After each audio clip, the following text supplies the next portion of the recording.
This is the Instant Speed Podcast brought to you by www.fabdb.net, your premier source for deck building tools, collection management, and simulated booster drafting.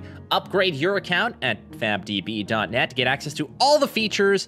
Bring your game to the next level. Yes, this is episode 17 of the Instant Speed Podcast. Our guest today is the Australian champ. Yes, Hayden Dale will be joining us on the show, but we've got a spoiler for you. Oh, baby. Everfest, man. You're all just out there taking it in. So many spoilers, but let's hit the news and the facts first. Obviously, two sets of nationals wrap up basically last year's national season, I guess you could say, as the New Zealand Nationals were won by Nick Holding playing Prism, beating Matt Rogers in the finals, whereas Hayden Dale on Viserai, yes, our guest on Viserai? What? We'll ask him about that, but he won Australian Nationals that occurred this past weekend. But yeah, Everfest Spoilers is in full swing. There's so much to get into. I'm not going to go ahead and drop all the cards here, but check it out on Twitter. Go to fabtcg.com as well. There's a list of all the spoilers up to date, including the wonderful people of the community who have been spoiling them for you. Our spoiler, it's time right now to show you what our spoiler is. Ladies and gentlemen, so without further ado, here it is. The Instant Speed Podcast presents the Everfest Spoiler. It is the Amulet of Oblation. Yes, the Amulet of Oblation is a generic action item. It reads as such: go again, and at instant speed, destroy the Amulet of Oblation. Until the end of turn, a target attack card gains. If this would be put into a graveyard, instead, put it on the bottom of its owner's deck. Activate this ability only if a card has entered a graveyard this turn. Blue pitch, 0 cost, no defense, no attack, no nothing. Beautiful card. We'll be talking about this card with Hayden Dale. He is our guest here on the Instant Speed Podcast. We'll get to that right after these words from fabdb.net. Ooh, boy, things are getting spicy in Flesh and Bloodland, ladies and gentlemen, as Everfest spoilers are aplenty. So how do you prepare for this new meta, the new heroes, all of this gas that is being poured on this beautiful fire? Well, go to www.fabdb.net, upgrade your account, get access to all of your deck building tools, your resources that you need, not just to manage your collection, but why not get some statistical analysis going on as well? Get some information about the cards that you're going to be slapping together to crush those tournaments. Yes, www.fabdb.net, your premier source for Flesh and Blood resources, deck building tools, booster simulations, and all that jazz. The Instant Speed Podcast is very, very happy to welcome the winner of the Australian National Championships. Yes, he is the foundational member of the Flesh and Blood community, and you can catch him on the alongside Brendan Patrick on the Arsenal Pass podcast. But it's not just a podcast. There's so much more involved, deck techs and gameplay and all kinds of other stuff. Welcome to the show, Hayden Dale. Welcome, buddy.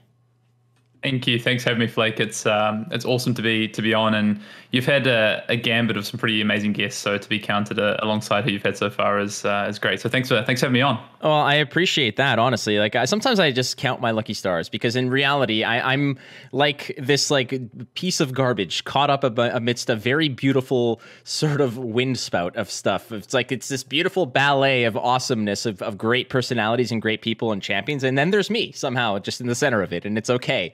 I'm all right with this. So we talk, we mentioned the fact that, yes, you are the Australian National Championship champion. That occurred just a few days ago. You're still sort of riding that high. But before we get to that topic and obviously discuss the spoiler that we had at the top of this show, I want to just get to know a little bit more about Hayden Dale. We do a little origin story for first-timers on the show. So tell us everything that led up to where you are now, how you got from, getting into card games all the way to becoming the national champion of Australia. Wow. All right. I know it's a tough task. Card games have been a big part of my life from a young age. So I think I started playing Magic was the card game I got into, the trading card game I got into when I was about 10 or 11 years old.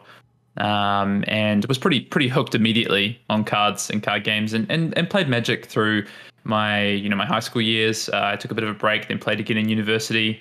Played a little bit once I started my career when I had time.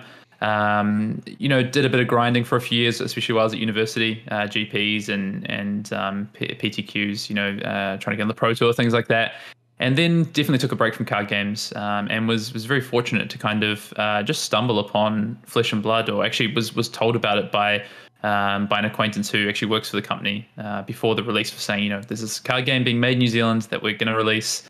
There's going to be an event where you live in Sydney. Come and check it out. So that's what I did. I went and picked up the Iridex basically the month before the Welcome to Break the first set came out. Played some Ira games with my partner. We both enjoyed it and thought it was a great game. And at that point, we hadn't even seen cycles. We hadn't seen equipment.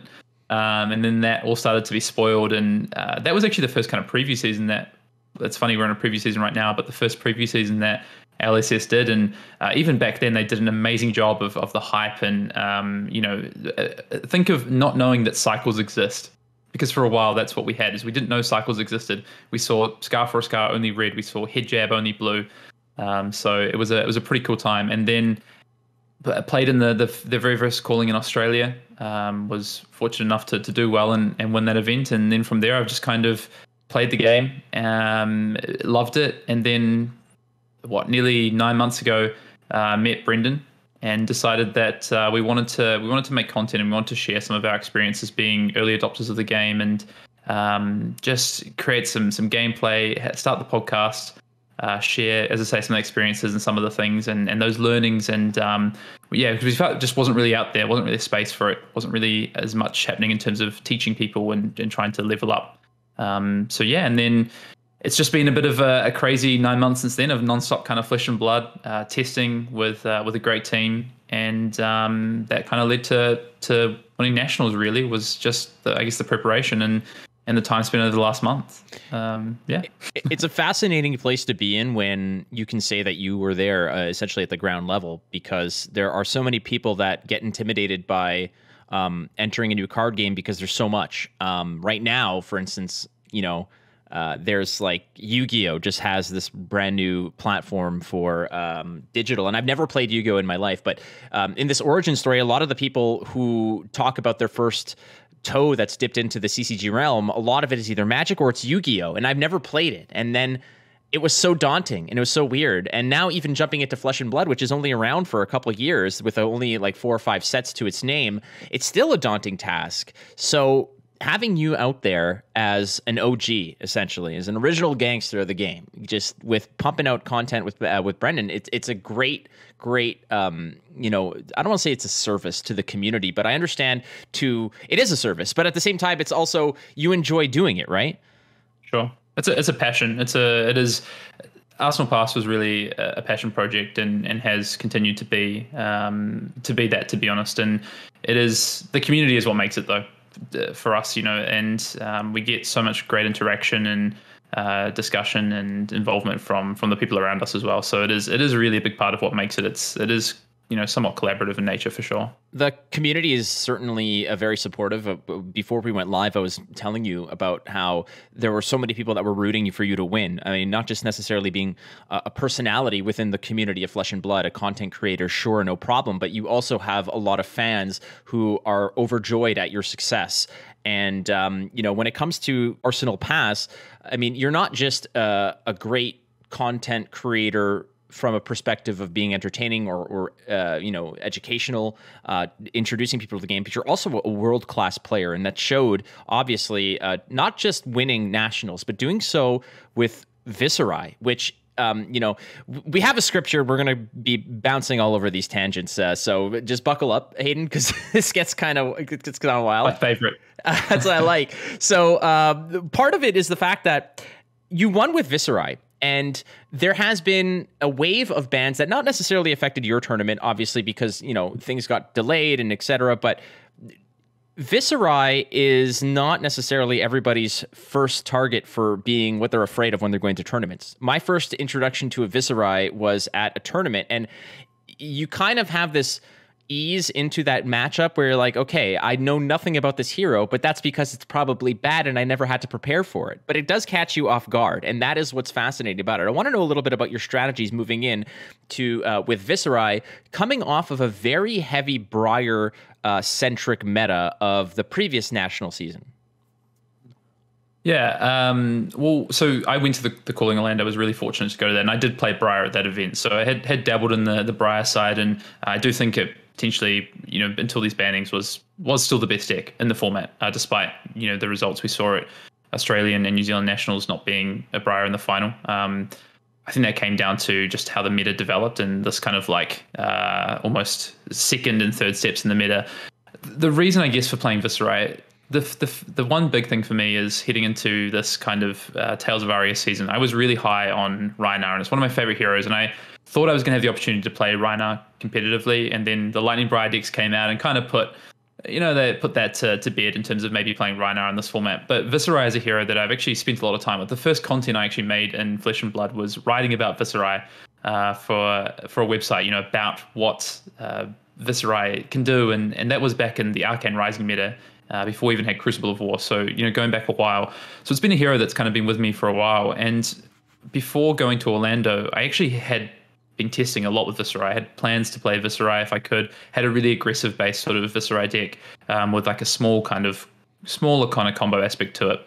Didn't end up playing it in Orlando. Didn't really put the time and prep in I needed to play it, I think.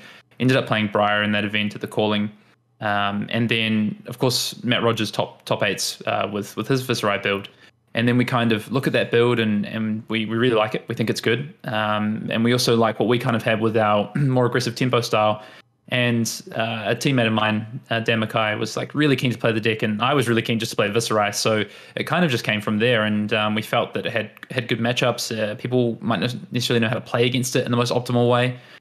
So there's kind of a few different aspects of surprise and also just a really fun hero to play, which at the end of the day, I want to have fun playing Flesh and Blood as much as I want to win. So that's a good mentality to have. I mean, when you're looking at tournaments and the hero lineups that are out there, you're thinking, okay, the favorite is Briar, the dark horse might be Lexi, but the sexy pick, that's what everybody wants to know. And coming in with a Viserai, frankly, it's nice when you're winning with something that you've had passion for, that you believe in, and that is a nice feather in your cap as well. The fact that you've done it with something relatively out of left field to a degree. I know a lot of people had Viserai on their mind as something that could potentially be, that sexy pick, that dark horse that you can rely on, that maybe under the right, with a couple tweaks here and there, and with the right pilot, making the decisions, it could be successful. And this is a nice testament to that kind of mentality of, if you believe that there is some sort of viability to a hero, even as outlandish as it may be, in the right hands, it could be there. And one of the topics of discussion that has kind of arisen is the fact that these bans and erratas that have essentially come through and are now, I suppose, in effect for future tournaments. Do you believe that the meta did not get enough time to necessarily adjust to the Briar wave and essentially self-right the ship before it took LSS to sort of put a little wind in the sails and right it itself? Because as we saw from the first wave, there's Tarek Patel's his Briar build, and it essentially took the world by storm for that pocket of time.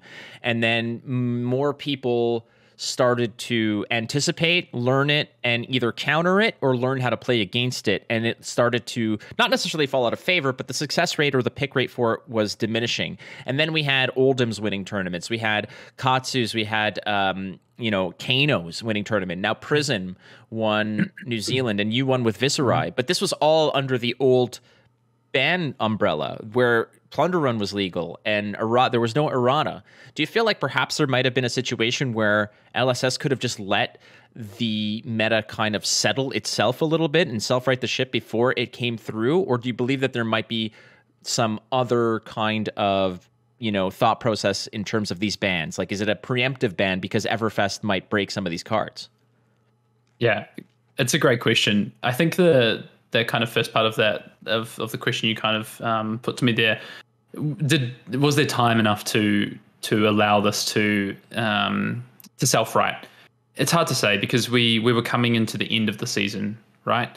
And I also think it depends on how you look at it. It depends on what results you use. So if you use the high, well, actually, it kind of doesn't depend on the results you use, but it probably depends on who you look at as a group of players. So if you look at just pure results, Briar was dominant. It won like something like 60 or 70% of the Living Legend points over the national season.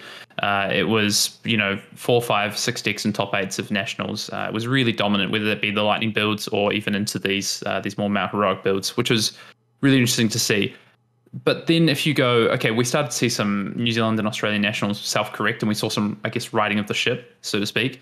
That is one aspect, but then you go, if you just use that, just the, I guess, the high level play or just these premier competitions, the organized play that LSS have available to them, that's only a small part of the game being played.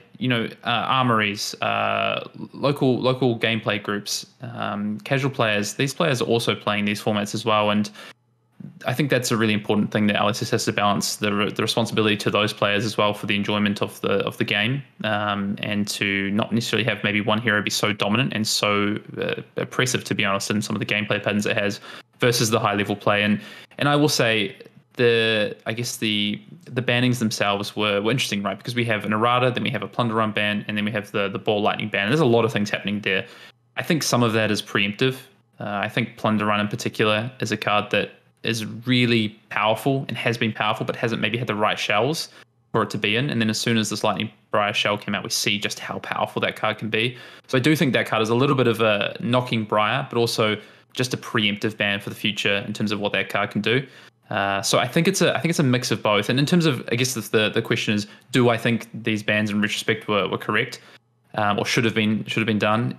Yeah, I think probably. It's really going to be hard to say until we see what happens with Everfest. I think we'll have some be able to look back in hindsight once we have Everfest with us and say, well, actually, maybe this deck and this deck could have been prevalent enough that those bans weren't necessary. But I think the ban wasn't just for Briar at the end of the day, and I think that's probably important to understand as we move forward.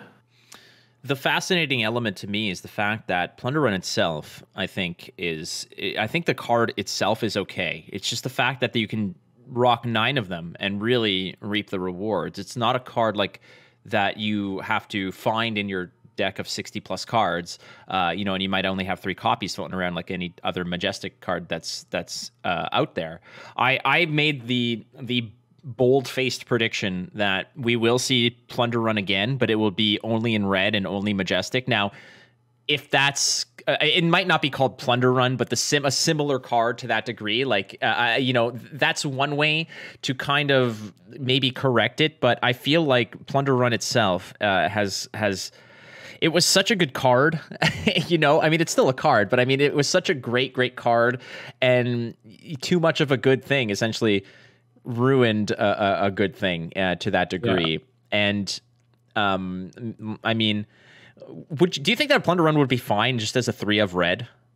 I have the same thought, to be honest. I would prefer it to see as a yellow. I think yellow pitch is a really interesting design space that LSS is still exploring. We saw Prism, but we haven't seen it explored as much.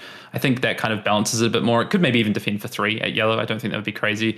You can even call it, Rundaplun if you want. Yeah. But yeah, I honestly think my first sort of thought once we started discussing how good is Plunder Run, and to be honest, this was something that came up in Crucible of War with card 2 decks, playing 6 copies. Like, how good is Plunder Run?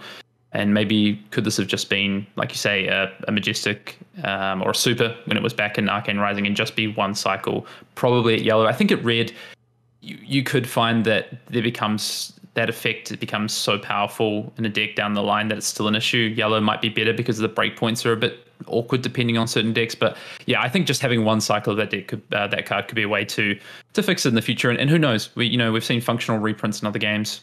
Maybe we see it in Flesh and Blood down the line. So the other thing that you mentioned was the fact that Briar picked up so many Living Legends points. And I've had this discussion with a few people, relatively privately, sometimes on this podcast, but the conversation sprouted up when Chain was running rampant, and then we had a Seeds ban, and then Briar was running rampant, and we had this wave of bans and such. What I worry about, and I want your thoughts on this, is Living Legend as a system even viable given the fact that it's either there's not enough time to achieve Living Legend to answer these runaway heroes, or the deck gets basically targeted by bans or erratas or such, that we're to the point where it's not even going to be viable to win more tournaments. So it has this pocket of time where it's an unstoppable force, and then it gets smacked down by the gods at LSS, and then it no longer accumulates these points. So the Living Legends points that it is accumulating, the damage is already done. You're in this smaller time frame, this pocket of dominance, and then it gets neutered, and then you're back to normalcy. But ultimately, Living Legend points seem like it's this boogeyman that is just never going to catch up to you. Yeah, it's I guess something that myself and Brendan actually spoke about directly after the bans on Arsenal Pass. And I think we got a bit of flack for it, because I think we probably didn't articulate our point well enough, is that we don't have issue. Personally, I don't have an issue with the Living Legend system. I think it's a fantastic idea. I think currently the way we're getting towards execution is it can be a little bit frustrating, right? Because to your point, it looks like, okay, here's Chain, here's the benchmark for when Chain gets banned, but actually we kind of cut the knees, from it, and then that kind of stops. So yeah, it does feel like that a little bit. I do think Chain is maybe a bit of an exception, because I think that the inherent print text on the hero and the interaction with Seeds of Agony, something needed to happen, because I think that broke the rules of the game. That deck, I think, had a 50% win rate, and basically every matchup that wasn't the mirror. And then I think if you look at Briar, for instance, when you say, well, okay, now we're seeing the same thing happen again with Living Legend. Briar's on her way, and now all of a sudden we have these changes. I think I think my perspective has kind of changed in the last few weeks. I think using the banning system, the ability to ban cards, I think is healthy for the game. And I don't think that means that we're not going to see Briar reach Living Legend, for instance, and that means that she's kind of just been stopped in her tracks. I think what it means is that there's a rebalance to how that deck plays in a format or in future formats. And instead, we're going to see potentially Briar slow down, but also play in different ways. And, possibly we still see her be a formidable force. We saw Chain win Hong Kong regional championships. We saw Chain do really well in this national season, despite the bans, despite, what happened to Chain in the previous season. Chain will still, it looks like Chain will still reach Living Legend status at some point in the future. The trajectory just slows down, but the format, the healthiness of the format gets better. And so I think, for me, the Living Legend system, it will work, and it will be a great system. It will be a celebration of these heroes once they reach that point system, that points threshold. But in the meantime, we have this ability for LSS to balance the format with bannings. And as much as I don't want to see erratas, I hope this is a one-time thing, but we see an errata here. Yeah, it takes that's the difficulty, right? Is that the cards within a conceptual point, you only have an X amount of people that are sort of playtesting them and really making all the combinations. Once they're released, once the gates are open and there's this, you're giving the ingredients to basically the entire community to come up with their own recipes, and there are inherently going to be things that are always missed, because I don't know how big the playtest group is, I don't know who's part of it, but I never fault them for missing out on a small interaction, because all it takes is for one little 1, 2, 3 combo to break something, and then eventually everybody kind of figures it out. But and then you have to answer it. So I don't think bans are a bad thing, and the fact that bans are coming in means that LSS is aware and that they're addressing it, and you're trying to keep them meta healthy, keeping it wide open to a degree. There are going to be heroes that are on top, and there are going to be heroes on the bottom, and that fluctuates with every card drop. But yeah, I agree with you there. I don't think it's a bad thing. I think it's a necessary thing, and it I've played card games, like I've played cards for 22, 23 years, and I have always seen changes, bans, erratas in every single card game I've ever played, but I've also heard complaints about it and such. I don't think that Flesh and Blood is any different than anything else. In fact, it's a little bit more challenging, because you don't have since it's printed on paper, it doesn't have the luxury of those little tweaks, changing the knob on a number up or down a little bit to rebalance.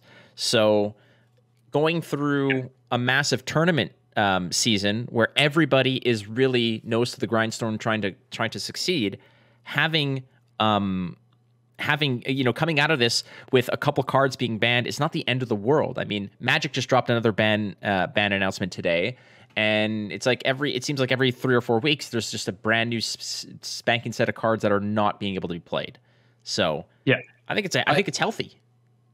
Yeah, I actually have something to add on that I think is really important, because I actually think bannings in Flesh and Blood are done in a much healthier way than I've seen in other TCGs. And I can give an example of this. Is you just spoke about Magic, and I played Magic for a long time and will always love the game. But one of the things about Magic is something gets banned and the whole deck gets banned.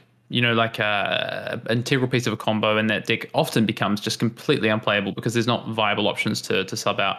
The beauty of Flesh and Blood, and I actually think also the beauty of the way that LSS have done the banning so far to keep formats healthy, is that they take out cards that help enable a certain game plan, but they don't kill the hero off.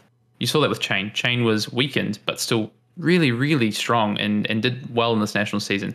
Briar takes a hit here, but Briar's still got cards like Channel Mount Heroic. It's still got other strategies that it can pursue and be a viable deck. Blossoming Spellblade is a card we haven't even seen be played yet, pretty much, and is a very powerful effect. So although there's one or two cards that maybe get hit, the deck doesn't get hit. So I think it's less of a feels bad for players who want to play that hero, who have affinity for maybe that class or hero, buy into the cards for that hero, because it's still viable. And I think LSS are really trying to make sure that they keep these heroes viable after they take the ban. They don't take them from all the way up here to all the way down, down here to the bottom of the ladder. They give them a hit, and then there's somewhere around the middle, and it's up to the community, deck builders, and players to work out where that is and how viable that is in any given meta and what strategy you take. And I think it's really smart, to be honest.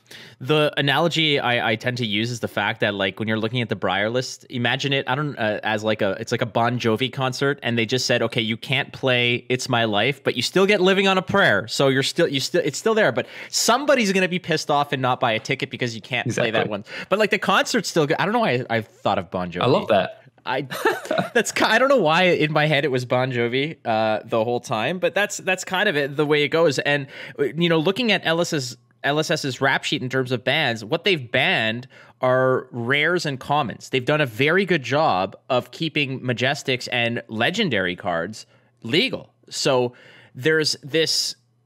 It's not like people are saying, okay, listen, like I can get that people are upset when a deck that they invest in has a card that's banned out of it. I get it. I understand the sadness involved with it and the frustration, especially when it's something like Chain that got Seeds banned, then Plunder Run banned, and cards that it really wants to rely on.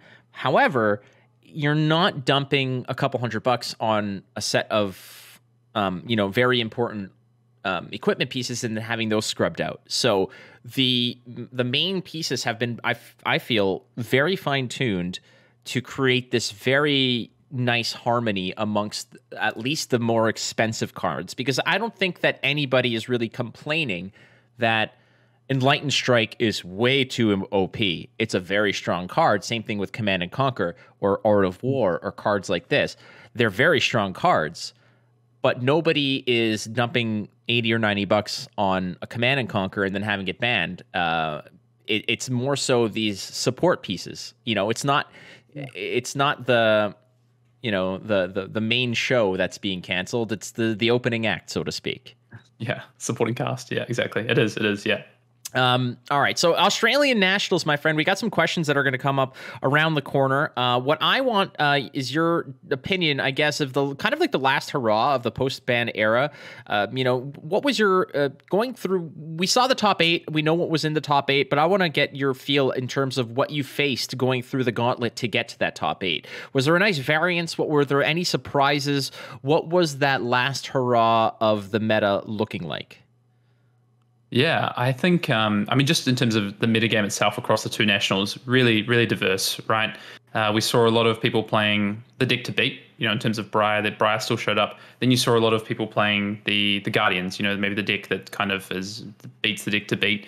And then we saw some people really starting to even pivot and play the deck that beats the deck to beat, right, in terms of Prism yes. and Dash. And so we saw this kind of meta really start to evolve pretty quickly within the space of, well, I guess it's not that quick, but in terms of we didn't have any events between maybe, say, our last national championship and where it's been so Briar dominated to where Australia and New Zealand are. But they've had time. The players have had time to work out, what are we going to do? How are we going to approach this? Test. How do we beat Briar? Then how do we beat the decks that beat Briar? So it was a really interesting sort of field to walk into. And for me personally, just walking around the room, like there was a lot of different heroes. I don't know if we had a final breakdown from Australia. I know we did from New Zealand, where I think it was Briar, then Viserai was the second most played deck, although the conversion rate for Viserai wasn't great for day two. But in Australia, just from a personal standpoint, so I played a big range of heroes. I played against Bravo in round one, then I played against Prism, then I played against Lexi, and then going to the next cut of CC, I played against Briar, and then I played against Old Time. So I played against Katsu in the first round of top 8, then I played a Briar and an Old Time. So I did get to see the diversity of that meta, and those deck choices for people was I think around targeting certain aspects of what they thought the meta was. I actually said before going to Australian Nationals, I think the deck list and the deck that you play, you could go and net deck and learn the deck and copy it and maybe make a few changes. The biggest probably edge you're going to have going into the event is the actual hero and the deck that you choose and the game plans that you choose around that for what you expect the meta to be. I think these Nationals was a meta core thing. It wasn't so much, we didn't see much innovation in this Nationals. There wasn't crazy new decks coming out. There wasn't, crazy builds coming out. They were pretty similar to what we've seen through the season so far, with some small tweaks and maybe some small innovations. But the biggest thing was what decks and which hero people actually chose to sleeve up for the event. Yeah, I'm looking at the breakdowns here of both metagames in terms of the day two. You have it. Yeah, I've got it right here. I'll just go to the Australian one, and we'll flash up also on the screen on the YouTube. What the New Zealand Nationals day two metagame breakdown was. But for Australia, there was 8 Briars, which was that was the lion's share. There were 6 Chains, 3 Oldhams, 2 Katsus, and 5 others. So very Runeblade heavy. I'm assuming the other heroes was you on Viserai, but there were 4 others floating around. What were those 4 others? I think there's a Rhino that made day 2, which was really cool to see. There was, what else made? I'd have to go and have a look. I think the day 1 metagame was a lot more diverse. I think you see some consolidation on day 2. Briar's still probably the best deck in that format before bannings, and did really well, and sort of shone through, as you can see with, what's that, a third of the decks making day 2 being Briar, and then Chain there as well. So yeah, I think a diverse metagame on day 1, but you also have the aspect of draft coming into it. How did these players draft? Did anyone get maybe carried by their draft, or their draft went terribly wrong and they end up missing day 2, things like that. So it's an interesting sort of look at the metagame, but it did feel a bit more diverse than maybe if we looked at this maybe a month ago when people thought, well, we're going to see 50% Briar at these events. All right, so the other ones, I just found them: Bravo, Bolton, Kano, and then Reinhardt and Viserai. But hey, man, you represented the other crew and actually converted, so that's we got there. Attaboy, nicely done.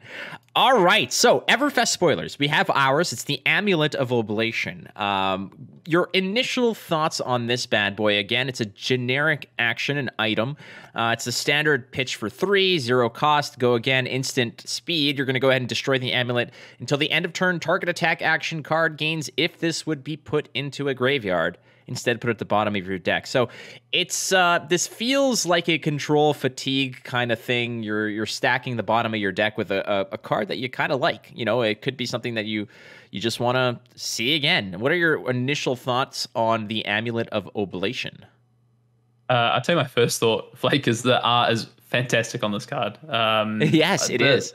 It's so good, honestly. It's probably one of my favorite artworks so far that have been previewed. But the card itself is really interesting. We've seen, I think, with this previous season, this idea of, there's a few kind of themes that are really running through. There's this idea of cycling and we see silver come in to join copper, but there's also this aspect we've seen over the last couple of sets of recursion, right? Of, okay, how do we drones banned, but how do we have recursion that's a bit more balanced and works for different decks? And we had So tomorrow in the last set, we had Rites of Replenishment. This is a generic, which is really interesting. And I think you can compare something like this to maybe, say, Remembrance in terms of what that does for putting cards back into your deck. But the thing that Amulet does, and my first kind of reaction to this, is it puts a card on the bottom, an attack action on the bottom, when you want it to. So Remembrance shuffles, right? It ruins your pitch stack, which is really important. So if you've got a deck where a pitch stack is really important, you've filtered in really key like in-game pieces to the bottom of your deck ready for a setup, Remembrance can be one of the worst things you can do for shuffling attack actions back in. On the side with the Amulet here, you have the ability to target a card that you really want as part of your combo potentially, or part of your in-game stack, and put it in the stack at the place you want it and not affect your stack. So I think that's where this card's probably going to shine the most. To be honest, I don't know what that looks like right now. I think if I was to say where would it slot into a current deck in the meta, I'm not sure that it currently would, but the meta is going to change, and we're seeing so much happen that I think a card like this is going to be interesting. The fact that it has Go Again as an item is really important, so you don't lose your action point the turn you do want to get into play. The fact it's a blue, so you can pitch it early if you need to, and then the fact that it's an instant speed effect that you can do when you need to, when you really want that recursion aspect, when you want that one key card back to the bottom. I think one thing to keep in mind is that the end text does say activate the ability only if you've had a card into the graveyard this turn.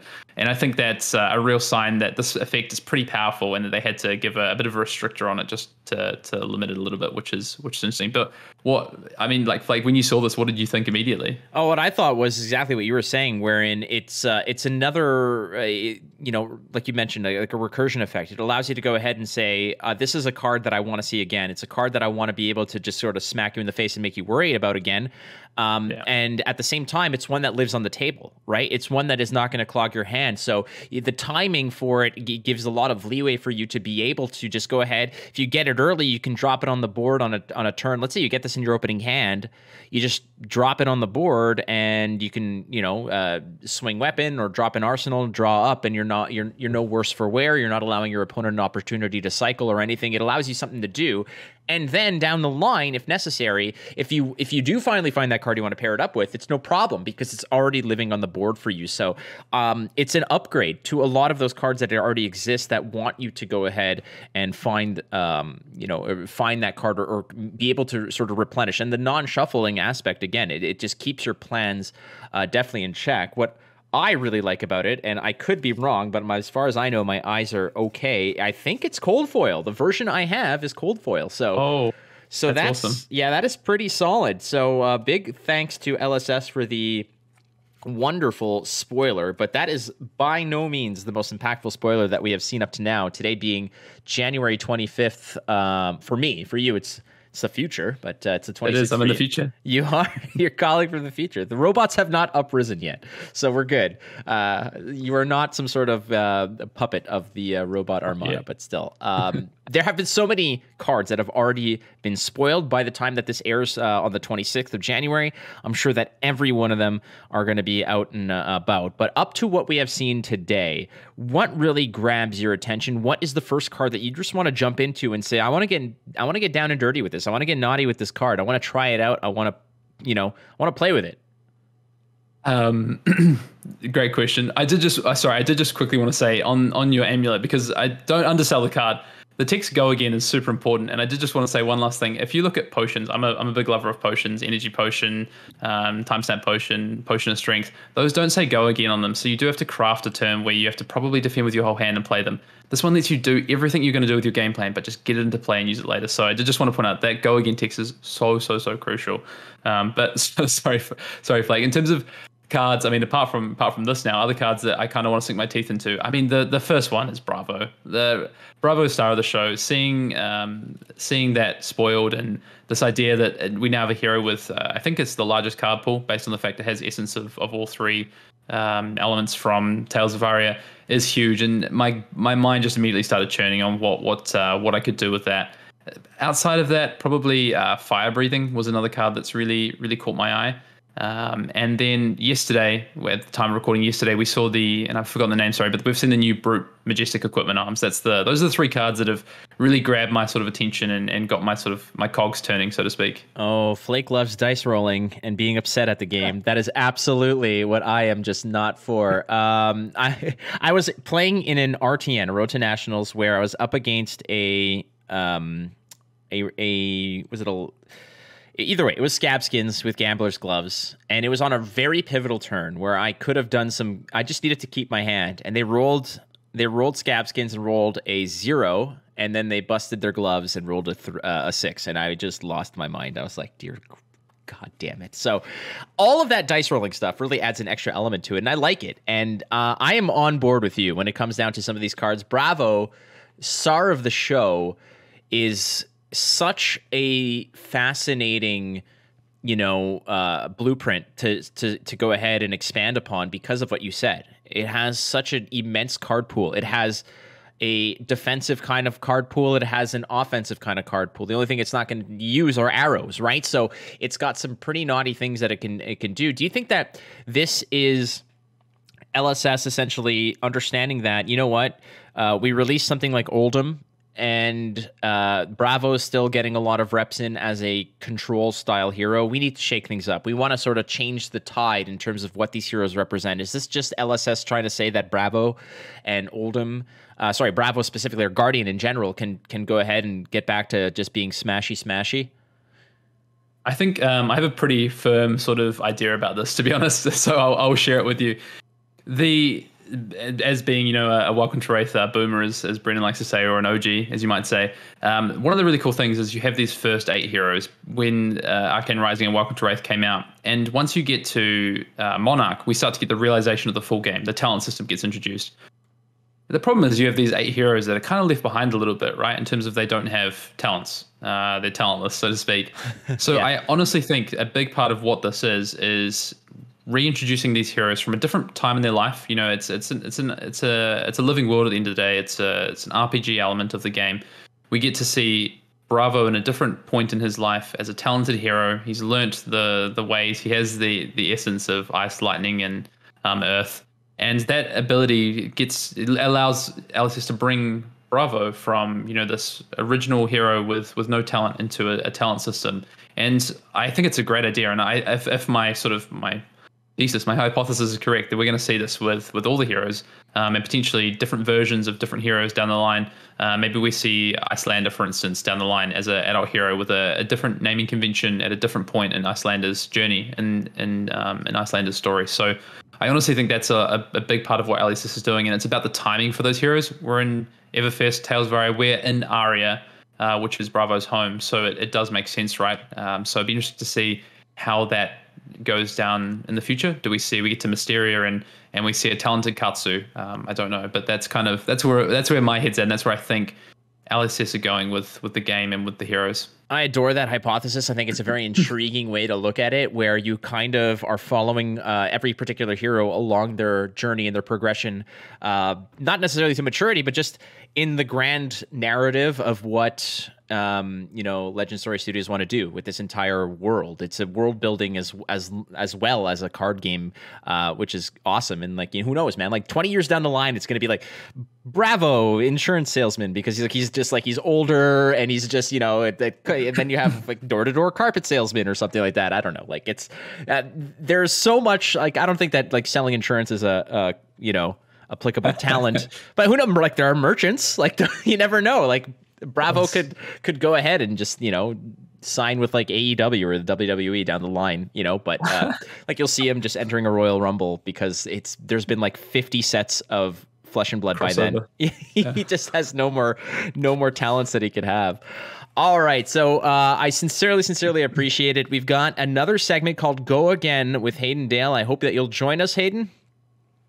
I definitely will. Let's get into it. I'm ready to go again. Awesome stuff. All right, we'll be right back with Hayden Dale and Go Again right after these words from Ultra Pro. The Instant Speed Podcast is happy to feature some of these Ultra Pro cool items for your Flesh and Blood cards. Yes, Briar, so powerful, so pretty, protected as well. This week, we're showing you Eclipse dice. So many different iterations and colors. We're going to show you how these Eclipse dice are the ones you want for your Flesh and Blood games. All right, friends, we've got some new Ultra Point swag for you. You're playing Briar. You've seen the hard cases here. No problem. You're going to need some counters on those bad boys, aren't you? Well, that's why we have these Eclipse set of dice. They come in all kinds of different iterations. There is your D6. You're going to be using a lot of these, I promise you. Well, how about a D8? Why not? You got a whole array here. There's a 10-sided die as well, a couple of D20s. There's a D12. Why not? There's your D20. And why not? Let's just go ahead and throw in a high counter, 100, all the way up to the double digits over there. But you're going to be jamming these bad boys on all of your cards. As you can see here, Grasp of the Arknight. Why not Fyendel Spring Tunic and your Arcanite Skullcap? Rune Chance aplenty. Why not jam an 8 on there? There you go, ladies and gentlemen. You're going to be using these. That is Ultra Pro. Come in an array of colors, friends. Choose your best. This is what I use, Ultra Pro Eclipse dice. All right, it's time to go wide on Hayden Dale. Yes, the Australian national champion. As we go again on a series of questions, this one is special, Hayden, because we've fielded some help from the community, as 6 of the 8 questions are going to be from community members out there from Flesh and Blood who wanted to know certain things about our champion. So are you ready to go again, Hayden Dale? Let's do it. All right, with my first action, Mr. Hayden Dale, what is Hayden Dale's hidden talent? What is my hidden talent? I'm good at dancing, I guess. I think a few people know that now, but I'm a dancer sort of by training. So maybe that. Oh, okay. Well, that kind of like leads in well to the fact that at the U.S. Nationals in Orlando with Matt Rogers, I was bugging him a lot about, so I forgot, it was like him and Tannen were doing a broadcast of a match and something about dancing. And then I just kept bringing it up, things of like, who will win this match? Does Matt Rogers dance? These are all the questions that we're going to ask on this podcast. So I'm really happy that at least one of you two down in that section of the world is dance capable. So any particular kind? Like, because people's minds are probably buzzing right now. Yeah, I did rock and roll dancing for basically majority of my life. So, like 50s, 60s kind of dancing, partner dancing. So it was a big part of my younger life of competing and doing that and training and yeah. Nice. So when I made that Bon Jovi reference, it didn't go over your head. Yeah, well, it's a little bit late in the piece, but no, of course not. I also grew up listening to a lot of 70s and 80s rock, so definitely awesome. Not. All right, this question is coming from Rick from BCW, BCW_Rick on Twitter, asking, I am wondering if Hayden can share his thoughts on picking heroes for an event. Is it better to focus on one hero and have different builds, or is it better to have a few heroes and switch between depending on the meta? If it's fast, if it's slow, if it's combo, and so on. Such a good question. I've had different varying thoughts on this, but where I'm at right now is I think it is really important to know a hero really, really well. And if you can have kind of an arsenal, so to speak, of maybe 2 or 3 heroes, like Rick's saying, for different types of formats, that's really important as well. One of the best ways, I think, and I'll give a shout out to Matt Rogers because he's very good at this, is understanding an interaction or something that a hero can do in any given format, and then really exploit that to the fullest. Just try and explore it to the deepest, darkest reaches, and come up with a list that can target a meta or do something really proactive. So I think having a focus on one hero can be really important, and it can also help your testing be streamlined. But I do think it is really crucial to at least have a few heroes kind of in your repertoire. Beautiful. I love that answer. This question is coming from John Blevins at @the_Blevins on Twitter, asking, I want to know both Hayden's perspective on the Oldham matchup and if he knows where the opponent was coming from in the finals. The opponent played 2 cards the entire game, and I don't know where they were coming from there. Yeah. So, Flake, do we want the short answer, the mid answer, or the long answer to this? I want the Hayden answer. I mean, we've got no time. We got whatever you're okay with. So just I'd love to give this. Yeah, I'd love to give this the justice it deserves because from the outside, I think that match looks really one-sided. And I got a lot of questions from people saying, I don't understand what the Oldham player was doing. It looked like a cakewalk. It looked like, kind of a farce or whatever. In fact, completely the opposite. That was probably one of the closest matches I had in all of Nationals, and it just doesn't look like it.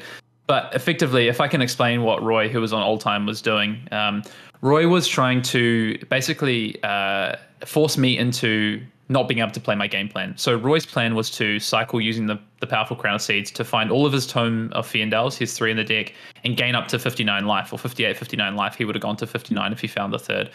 And then from there, he will start to basically barrage me with attacks. What he was doing with his Crown of Seeds is he was actually stacking his deck as well. So Crown of Seeds obviously gets to put that card to the bottom. He gets to put a pitch card. He's stacking Command and Conquers with Pummels. He's stacking Oakenolds with the double fuse cards.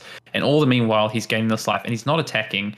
And that not attacking is so painful for me as the Viserai player because in theory, my deck is set up with 50% attack actions, 50% non-attack actions, and I want to play some non-attack actions to make rune chants. And then I want to defend with some attack actions to get them into my graveyard, keep that ratio of my deck in check. And with Roy not attacking me, what can actually eventually end up happening, and pretty quickly if you're not on top of it, is you can draw an all-attack action hand, and you're kind of stuffed. You basically have to make 1 or 2 decisions, which is I have to go off now. I have to just make a play, make some attacks, which is going to, maybe I'm at 10 rune chants, say. I'm going to blow all those rune chants. He'll be able to defend it a lot more efficiently, and I'm back to square one, but with the density of my deck way lower than it was. or I just have to wait out until he gains all the life. I just have to keep passing the turn back until he gains all the life, and then he just comes at me with a stacked deck that he's put in the order he wants with Crown of Seeds and pitching, and he's on 59 life, and we're starting the game again effectively. So it's a really interesting game plan. I understand from the outside it looks maybe boring to watch the match, but Roy's approach to that, he was playing a really defensive-based deck. He didn't have the Art of Wars. He didn't have this ability to go aggressive on me. So he has this plan, and it might seem like it's better to maybe attack me while gaining the life. But if he attacks me, I get to filter my hand more effectively. I get to set up my deck. I get to put attack actions into my graveyard for Rattlebones, and I get to craft the game. Instead, what ends up happening is, potentially I can brick. Unfortunately fortunately for me, unfortunately for Roy, we'd actually tested this game plan. I knew that Roy was on this plan for Viserai, and I tested it with my testing partner Dan, and Dan came up with the idea that you just pitch to Grasp the Arknight for the first 5 or 6 turns. Pitch every card in your hand to Grasp the Arknight, get the attacks out of your hand, keep really important cards like Become the Arknight or Mordred Tide, and then eventually after those sort of first 5 or 6 turns, you can start to make really big sort of Rune Chant stacks, and that's what I ended up doing. But I'll say this, sorry, I know I've gone for a while, but it's a really fascinating game. Keep going, because this is what people want to know. And what I always tell people, sorry to interrupt here real quick, but what I always tell people whenever they're asking me about card games or such, and like I'm a really good Gwent player, and when I'm helping people with that game, what I tell them is that, the difference between being a really good player or a world-class, like top 100 player in the world is you need to know their deck as well as you know yours, and you need to know what their game plan is coming to you. So you need to be a top level player of both decks in order to win that matchup. And it seems to me like this, and I want you to continue this explanation because it's so fascinating. It's so important because you knew what the Oldham player's game plan was and you tested against it. It's not like you went in there and just flew by the seat of your pants. So that's just more testament to the fact of what it takes to be world class. So please continue. Yeah, for sure. It's a credit to Roy that he came up with this plan. And if I didn't know about this plan, I think it catches you off guard. The first time I played against this plan, I ran out of threats. I had to attack, and I had no Rune Chants. I had no ways to make Rune Chants left in my deck, and the old time survive. So it is a really, really smart plan, and I think it would definitely catch people out. And in fact, even though I knew the plan and I knew what I needed to do, when I end up having my combo turn, I don't actually kill him on the combo turn, and it's really close to me potentially not being able to win the game. And if you see, I'm not sure if you watched the coverage, but it's so funny. There was about a 30-second delay between our game and then the coverage on the big screen at the actual event, where there was players sat around watching, sort of 30 feet from the play area. And when I flip the Sonata, it goes like attack, non-attack, attack, non-attack. I'm flipping 18 cards. And then all of a sudden it's attack, attack, attack, attack, attack. And you just hear like the groan from the, like the whoa from the crowd. And people go, oh, you got so unlucky on that Sonata. But actually I didn't get unlucky on that Sonata. My deck is full of attack actions, and I've thinned out all these non-attack actions. And because Roy hasn't been attacking me, I'm left with all these attack actions in my deck. So statistically about 5 or 6 cards were likely to come out, and I got 5 cards. So if I get one less card, maybe I get a little bit on the variance side, or Roy has maybe one better card to defend with, another defense reaction. He probably ends on 10 life, 12 life after that turn, and maybe wins that game. So the game is a lot closer than it looks. The game plan from Roy was, I think, really smart, really high level. It's just unfortunate, I guess, for him, unfortunate for me that I was aware of that plan. I also sideboarded differently for it, so I had like my Runeblood barriers, and I had less attack actions in to clog up my deck in hand. And yeah, I mean, the turn that I went off with the 30 Rune Chants, if you've seen the game, sorry, we're talking about the game, people might not have seen it, but the turn I go off is actually probably the last turn I have to go off, because my deck density of non-attack actions is really starting to thin out. Well, it was, for the casual viewer just watching it, you might be confused. I mean, a lot of the time you're just looking at this and saying that, nothing's going, not that nothing's going on, but it seems like it's just this Cold War going on of both players just kind of staring each other, across the table and just waiting for one person to blink, this game of chicken. But in reality, the way that you explained it is awesome. So thank you for actually, taking the time to dive into it, because I know I'm not the only one. John Blevins is not the only one who was wondering about this. And when I watched it, the first thing I did was ask some of my, flesh and blood pals. I said, okay, what just happened here? Because it seems to me like there were missed opportunities on the Oldham player side, but the way that you've articulated it makes it seem like this is just on another layer that is, rightfully so, a championship match. So Kudos to you, and kudos to your opponent as well for being able to identify what the game plan was and put you on that edge. I just have to say, I just want to put it out there for everyone. Roy is a fantastic player. He is a calling top eighter. He top eighted the calling in Auckland earlier this year in Limited. He is a very precise player. He plays these control decks very well, and he has plans. He always has plans. He's very intelligent when it comes to those. So yeah, I just wanted to make sure that everyone knew that Roy did a fantastic job in that finals, and he took a matchup that is basically unwinnable and came up with a plan that potentially could have won it for him. Yeah, go check it out. The match is up on YouTube. It's definitely worth looking up. Just search up, Australian Nationals finals. You can probably get most of the games for day 2 out there as well. So, that was from John Blevins. Next question is from Tim Bunn on Twitter.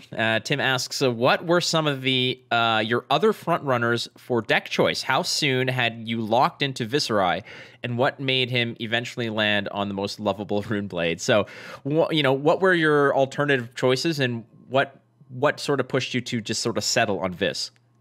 Yeah, great question. I mean, Rhino was a deck I really wanted to play, kind of put that away reasonably early in the piece. Front runners were the Runeblades, so Chain, Viserai, and Briar.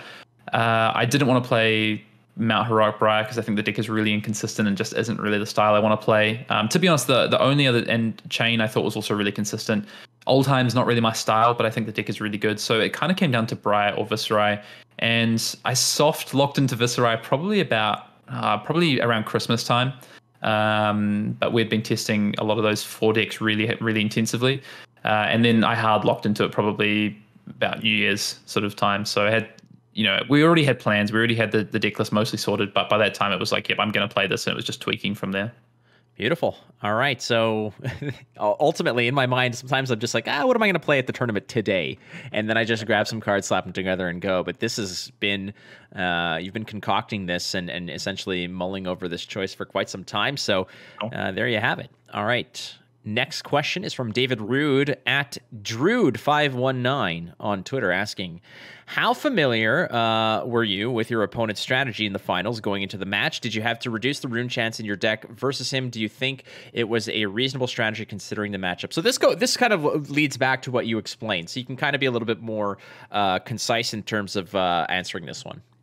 Oh yeah, this is the people that you've got submitting questions to you here. There's some who's who of the Fab community here. So I was familiar. I know Roy locally. I knew that his list was not very aggressive, and this is the plan he was probably going to be on based on I'd seen him play this plan before. I think it was a reasonable strategy. Yes, definitely. I did have the reduced to rune chance in my deck. They were the only 3 defense reactions, and that was just in case Roy decided to pivot. He's a very good player. I wouldn't have put it past him to change up the plan and try and sort of catch me off guard with me thinking that I know his plan. So yeah. Beautiful. Next question coming from Greg Everfest Barker at Darth_Prentice on Twitter, asking, did you run into any heroes you were not expecting? We saw more or less what the distribution was. Lots of random ones out there. There's always going to be a Kano sort of sharking around. But what was the, what heroes really caught you off guard, saying like, I am not prepared for this? Luckily, nothing. We tested every matchup. Some we only tested a little bit because we didn't think people would play them. Like we only played a few games versus Bolton and Dorinthia.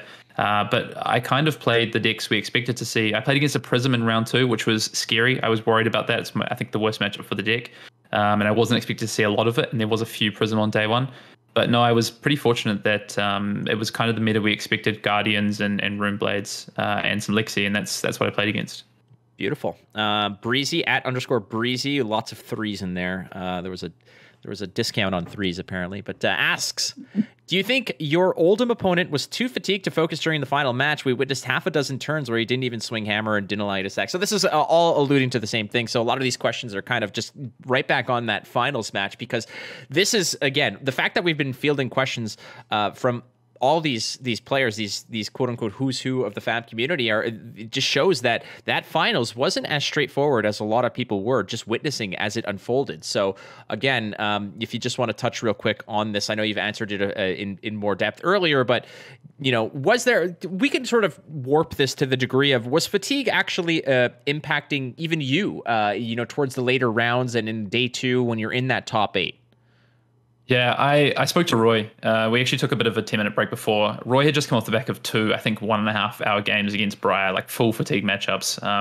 And I know, so that was after 3 rounds of draft. That was after, the top eight. There was a bit of a break because they had to do deck checks and stuff. So it was a long day. I think by the time we got to the final, it was 5 o'clock and we'd started at 9 a.m. that day. So it was another full day after 12 hours the day before.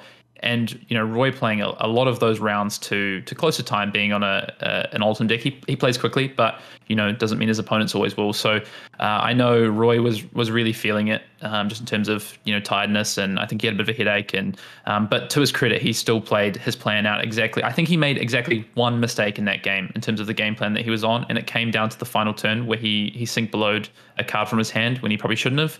Because he didn't realize I was going to be able to kill him. And I honestly think that was the only mistake he made. In terms of, for me, I felt pretty good. I actually, my quarterfinals and semifinals games were, I think, about 15 minutes each. So I did a lot of, I went down, I got some food down at this is at a sort of a center. So I went and got some lunch downstairs. I was going for walks. I had my headphones in, was just kind of prepping myself, looking over my notes because I knew what my finals matchup was going to be. So I was very fortunate, to be honest. I was very lucky. It's great in those scenarios where it's like those in Magic, at least, like those mono red mirrors where at least those players will be able to enjoy their lunchtime because those matches are like 5 minutes apiece. So yeah, good to know. And for those of you who need to understand what it's like to grind, not just the preparation to get to these tournaments, but if the day starts at 9, it's not like you're walking in and you're getting it done. You need to make sure that you're up, you're ready, you're bright-eyed and bushy-tailed, as it were, and going through. But an 8 or 9 hour day of intense thought where every match, it matters, right? These are very high stakes games. It is immensely taxing. So the fact that you are so prepared, I'm just going to weasel this question in. How much does being prepared and just getting multiple reps in with a particular deck, and how much you've prepared with this Viserai deck, how much of that is a crutch for fatigue, a way to circumvent what fatigue can possibly do when there's certain elements of muscle memory that are just guiding your turns when maybe your brain's a little foggier than it should be? I'm glad you asked the question because I was going to try and drop in about this if you didn't, because it was, I think, naturally follows on from Breezy's question, but it's so important. I played 6 rounds of Classic Constructed on day one. I think this is one of the most complicated decks I've played in a Flesh and Blood event. There's so many decision points to be made with this deck. It has multiple game plans that interweave depending on how the matchup goes, what your opponent does, what you draw. Every turn there is decisions to be made. It's not sometimes it's straightforward and your hand just does one thing and that's fine, but so often your hand does multiple things and it's about what your opponent's doing. So the preparation, I think, on this deck, the reps that we got in, the kind of, like you say, the muscle memory of, okay, I have this set of cards and this is the best outcome for these set of cards is so important. I was shattered at the end of day one. I went home and basically went straight to sleep, and I was very lucky on day 2 that it was just the 3 rounds of draft into top 8. But after day 1, I was definitely, those 6 rounds were very taxing. You got plus the 3 rounds of draft. So besides the title and the trophy and all that stuff, you got a cold foil, right? Or gold foil? Gold, right? yeah, gold foil. Yeah, I did. Yeah. What is it? I'm really curious. I got Valiant Dynamo, which is a card that I think only gets better. So I'm definitely any gold foil I'm happy with, but definitely not disappointed. That is a very optimistic evaluation of it, but it's you're right. It's a gold foil. There's very few of them out there, so congratulations on that. Last question for Go Again. This question originally was boneless or bone-in chicken wings, but I changed it to this, but you could probably throw in an answer for that one too. You're on a long-haul flight, possibly to Orlando, I would imagine. You're stuck sitting between 2 heroes. Which are those 2 heroes you'd prefer to sit between? Oh, what a question. Well, first of all, boneless chicken, definitely. It's not a contest for me. On a long haul flight, which heroes do I want to sit between? Well, I would, I feel like the default answer would be Rhinar and Viserai because I want to chat to them. But, probably not going to get much chat with Rhinar, and he's huge, so my armrest might be fully taken up. But maybe it's Dash and Kano. Those are 2 heroes I think are really interesting. Their worlds are... Metrics and Volca are really interesting sort of places, and their history is one that I feel like I don't know as much about. Whereas I feel like Viserai, we have a lot of the stories from coming out of the what's written on the LSS website when Arcane Rising came out, because Viserai was a really marquee hero. And you can see the lore book, and there's lots in there. But yeah, I feel like metrics and where we see with Kano less. So maybe I choose those two. Also, they're maybe a little bit smaller, and I get a bit more as a bigger guy. Maybe I get a bit more armrest room. So I love that answer, because this is a nice little window into somebody's personality and their own preferences. Because I've asked this before, and some of the answers I get are, "Oh, it's got to be Bravo because I want to hear the stories and stuff like that." But some people who answer are more like, "Oh, I want like whoever is small and quiet because I don't want to talk to anybody and I don't want to be bothered." So I like your answers as well. So it both involves some fascination with those characters, but also the luxury of armrest space. Yeah.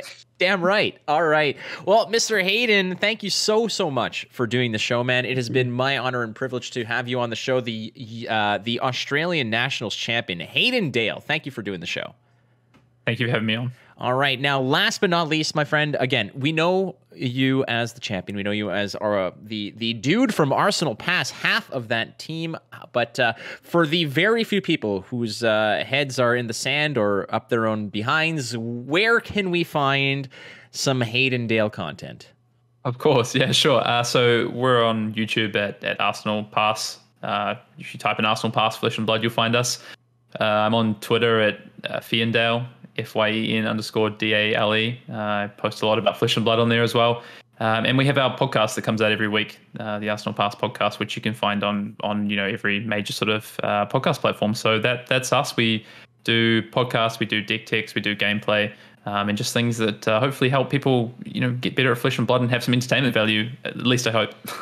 You guys are the OGs. I said it. You guys are the gold standard in terms of Flesh and Blood content. So again, it's my honor and privilege to have you on the show. Thank you again, Australian National Champion Hayden Dale. Friends, thank you so much for listening to the Instant Speed Podcast. Make sure you follow it. Check out our sponsors, Ultra Pro and www.fabdb.net.